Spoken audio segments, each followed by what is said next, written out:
Hi everyone, in front of me I've got ZTE Nubia RedMagic 11R, and let me share with you how to add the fingerprint to this device.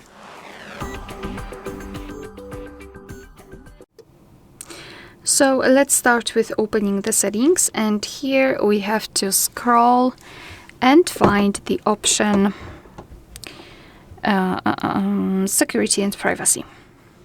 Here let's scroll and find Device Unlock and go to Face and Fingerprint Unlock. Enter your screen lock if you've got one to confirm, and then go to Fingerprint.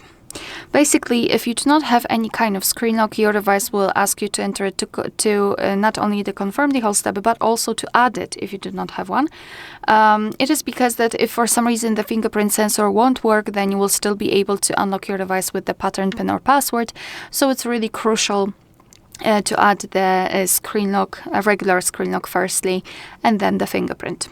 So here we've got the privacy data security, so you can read it and then tap on done. Tap on register. Here we've got the information that if you've got any kind of screen protector like screen sticker, it impacts the fingerprint recognition. And it is recommended that you use the official sticker instead of the screen sticker. I highly recommend also to add the fingerprint after applying the sticker. So that's my advice here.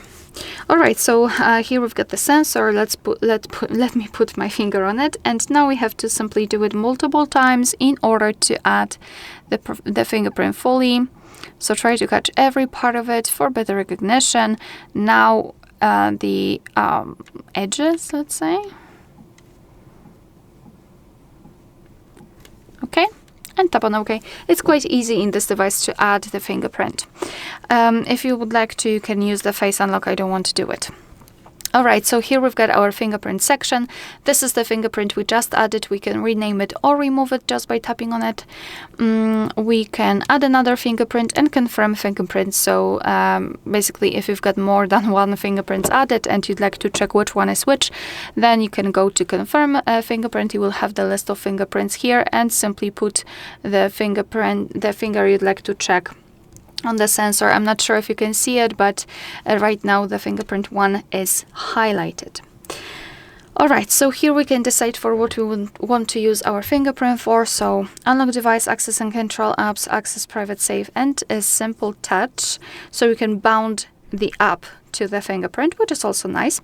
And here we've got the customization. So fingerprint animation style, you can choose the one which you like the most. Just tap on it and tap on apply, and here you can decide whether you want to show the fingerprint icon when the screen is off. All right, so in order to we just added the fingerprint, and now all we have to do is to check if it is working, right? So let me lock the device. We've got the fingerprint sensor, so let me put my finger on it, and as you can see, the device is unblocked, which means that we just successfully added the fingerprint. Alright, so that will be all. Thank you so much for watching. Please hit the subscribe button and leave the thumbs up.